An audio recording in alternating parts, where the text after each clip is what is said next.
अगर आप भी इस रीडिंग तक पहुंचे हो तो आपका ये जानना सबसे ज्यादा जरूरी है कि आपका ये जो पर्सन है पहले आपको किस रूप में देखता था, किस तरीके से समझता था, ओवरऑल बता रही हूँ, और अब में क्या अंतर आ गया है। अब क्या उनका प्यार बढ़ा है या प्यार कम हुआ है, क्या हुआ है।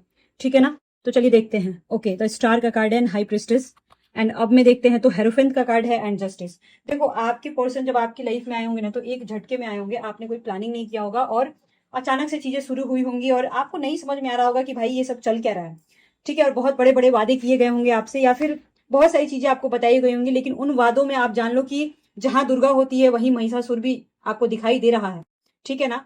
तो उनके जो वादे थे ना, आप समझ लो कि ये स्टार के कार्ड में कृष्ण भगवान का कार्ड आया हुआ है, तो उनके लाइफ में और भी थर्ड पार्टी सिचुएशन होंगी, उनकी और भी गोपियां हो सकती हैं, और उनके दिमाग में अगर वो आपसे प्यार जता रहे थे तो उनके दिमाग में कहीं ना कहीं महिषासुर भी था। ठीक है ना। ये थोड़े से मेरे को ऐसा लग रहा है कि थोड़ी सी चीजें ऐसी थी जो आपको उन्होंने नहीं बताया था, और बहुत सारी चीजें वो आपसे छुपा रहे थे, या फिर कुछ तो माइंड गेम्स चल रहा था उनका, इनफैक्ट अभी भी चल रहा होगा हल्का फुल्का।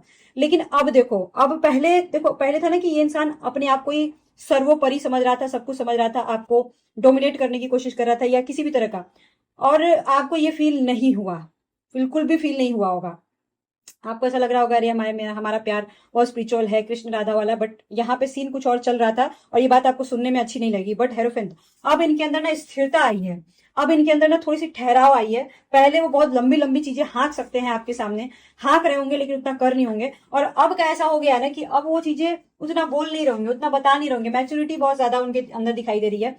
जस्ट इस मतलब जो वो आपके साथ गेम्स खेल रहे हैं या खेल रहे थे, ठीक है, मैं दोनों केसेस में मैं बोल रही हूँ, अब वो आपके साथ बिल्कुल भी ये सब खेलना नहीं चाहते। अब वो अपने माइंड गेम से खुद ही थक गए हैं, अब वो अपने माइंड गेम से खुद ही निकलना चाहते हैं, क्योंकि वो कहीं ना कहीं इमोशनली अटैच्ड हो गए हैं, कहीं ना कहीं इमोशनली अटैच्ड हो गए हैं, एक्चुअली इमोशनली इमोशनली अटैच्ड हो गए हैं। और कहीं ना कहीं यहाँ पे मेरे को लग रहा है कि आप लोगों को ये बात समझने की बहुत नीड है कि आपका पर्सन पहले जिस तरीके का था अब वो उस तरीके का नहीं रहा, वो बहुत बदल गया है। अगर वो अपने प्यार का इजहार नहीं कर रहा है या आपसे बात नहीं कर रहा है तो इसका मतलब ये नहीं कि वो बेवकूफ है, या फिर इसका मतलब ये नहीं कि वो किसी और के चक्कर में पड़ा हुआ है। यहाँ हेरोफेन का मीनिंग आने का मतलब होता है कि वो लंबा समय तक जाना चाहता है, लेकिन लंबा समय तक जाना चाहता है लेकिन वो इंसान ठहराव चाहता है, तो वो चाहता है कि मैच्योरिटी के साथ आगे बढ़े, और वो बहुत ज्यादा रेस्पेक्ट कर रहा है। पहले वो रेस्पेक्ट नहीं थी, वो एनर्जी में रेस्पेक्ट नहीं थी, पहले कुछ और था।